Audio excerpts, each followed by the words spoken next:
What if I told you that 4,500 years ago, long before Rome and civilization so advanced, Long before anyone had even heard of a city with running water, there existed a civilization so advanced, so perfectly organized, that modern engineers are still baffled by it?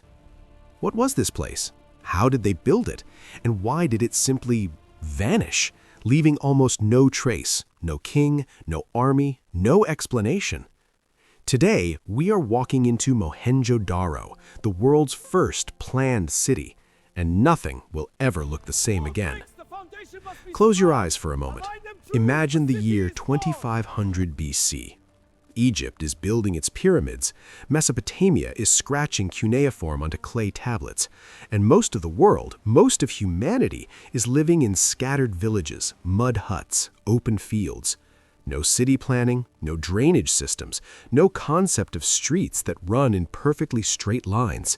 And then, somewhere along the banks of the Indus River, in what is now modern-day Pakistan, something extraordinary is happening. A city is being born. Not a village, not a settlement, a city. A real, breathing, organized, engineered city, with roads wide enough for two carts to pass each other, with brick houses built to a uniform standard, with a sewage system that would not be matched in Europe for another 3,000 years. This is Mohenjo-Daro. And when archaeologists first uncovered it in the 1920s, they couldn't believe what they were seeing, because nothing in history had prepared them for this. Imagine standing at the edge of Mohenjo-Daro at the height of its power, around 2500 BC. The population? Somewhere between 40,000 and 50,000 people. That made it one of the largest cities on the entire planet at that time. The first thing you notice? The streets. They are not random, they are not chaotic like every other ancient settlement you've ever seen.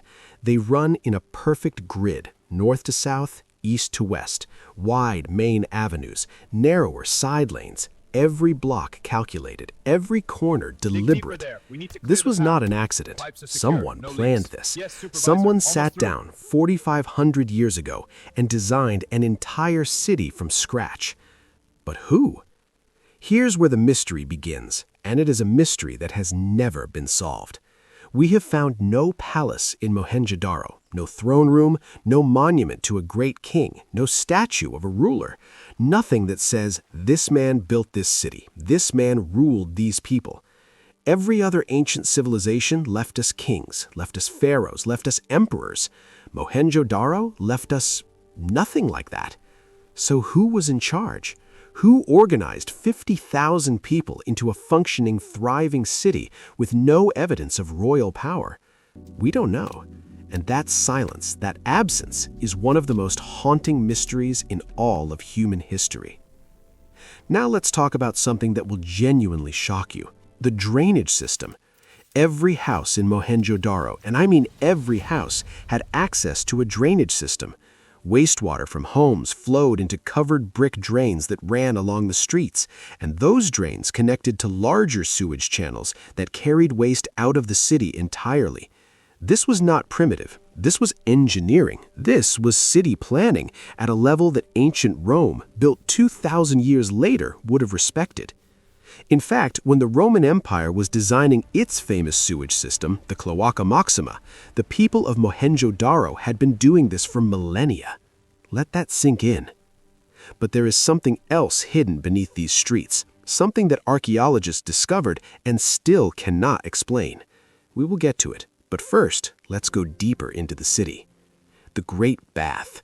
At the heart of Mohenjo-Daro stands one of the most remarkable structures of the ancient world, a massive public bath built from tightly fitted bricks, sealed with natural tar to make it completely waterproof. It is approximately 12 meters long, 7 meters wide, and 2.4 meters deep. And it wasn't just a pool. The water was constantly refreshed through an inlet channel. Used water drained away through a separate outlet. It had changing rooms around its edges. It had stairs leading into the water from multiple sides. This was not a primitive watering hole. This was a sophisticated, purpose-built public facility, used most likely for ritual bathing, for ceremony, for community. And it is still standing today, 4,500 years later. Here is a fact that most people don't know. The bricks used to build Mohenjo-Daro, every single brick across the entire Indus Valley civilization, share the exact same ratio, length to width to height. Every city, every structure, every home. Thousands of kilometers apart, thousands of individual builders, and yet the same brick every time. That level of standardization requires coordination, it requires communication, it requires something that looks very much like a centralized authority, even though we found no king, no palace, no evidence of one. The mystery deepens. And now, the moment we've been building toward. Remember that open loop, that thing archaeologists found beneath the streets of Mohenjo-Daro that they still cannot explain? In the uppermost layers of the city, the final period of habitation, archaeologists found something deeply disturbing. Skeletons. Not buried, not arranged, not given any kind of funeral rites. Just left, in the streets, in the houses, wherever they fell. Some were found holding hands, some were found mid-stride as if they were running. One group was found huddled together in what appears to have been a last desperate attempt at shelter. These were not soldiers, these were not warriors, these were ordinary people, men, women, children, who died suddenly where they stood. What happened? Theories have come and gone for a century. Invasion, flood, earthquake, climate change, a collapse of the river system that fed the city, a slow migration that eventually emptied the streets. No single theory has ever been proven. No single answer has ever satisfied anyone. What we do know is this. Around 1900 BC, Mohenjo-Daro was abandoned. After 600 years of continuous civilization, after building one of the most sophisticated urban systems the ancient world had ever seen, the city fell silent. The streets emptied. The great bath went cold. The drains stopped flowing. The fires went out. And the desert came. For 3,800 years, Mohenjo-Daro slept beneath the earth, unknown, forgotten, buried, until a British archaeologist named R.D. Banerjee stumbled upon it in 1922 and pulled it back into the light. Here is what I want you to carry with you after watching this video. Mohenjo-Daro was not a primitive settlement. It was not a lucky accident of history.